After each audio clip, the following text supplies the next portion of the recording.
فيديو النهاردة عن أحدث كفرات ركنة مودرن 2024.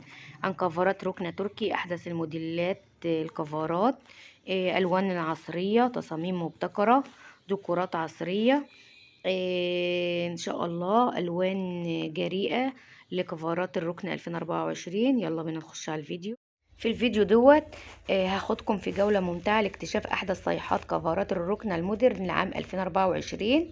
سنعرض عليكم مجموعة متنوعة من الألوان العصرية والتصاميم المميزة التي تناسب جميع الأذواق واحتياجات كل منزل. من أبرز اتجاهات هذا العام الألوان الجريئة، وطبعا ودعوا بقى الألوان الكلاسيكية واعتمدوا الألوان الزاهية مثل الأخضر الفاتح، الأخضر الزمردي والأزرق الداكن والبرتقاني الفاتح، لإضافة لمسة كده من الحيوية والنشاط. وطبعا الالوان ديت بتنفع في المساحات الكبيره في غرف المعيشه.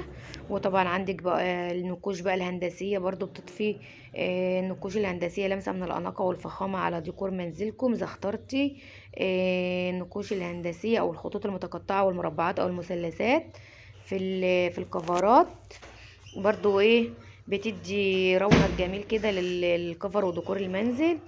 وطبعا عندنا هنا مجموعة متنوعة من الأقمشة. عندك الأقمشة المخملية اللي بتضفي بقى الأقمشة المخملية لمسة من الفخامة والرقي على أي قطعة أساس.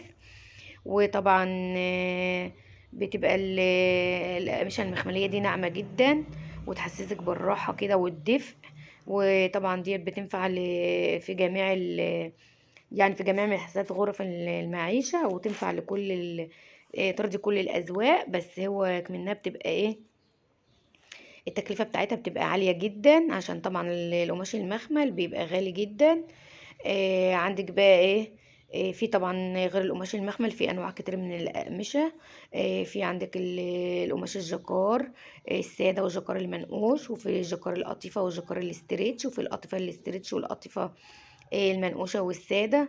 وفي طبعا ديت اشهر الاقمشه.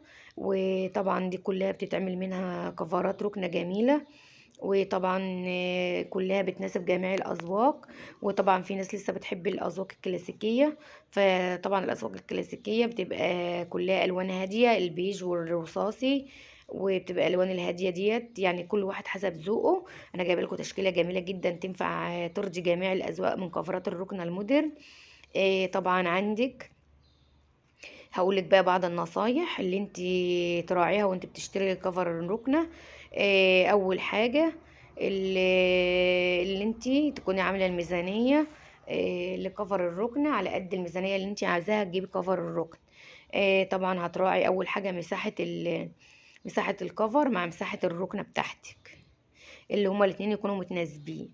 تالت حاجة طبعا ألوان الكفر تكون متناسقة مع ديكورات وألوان الأساس بتاعك في المنزل. وطبعا الألوان زي ما أنا قلتلك تختار الألوان اللي تناسب مع ديكور منزلك، زي الأرضيات بقى والأساس وتتناغم كلها مع بعضها زي ما انتي عارفة. والقماش برضو قلتلك اختاري القماش المناسب. لو انت عندك أطفال، لو انت عندك حيوانات، لو انت عندك يعني في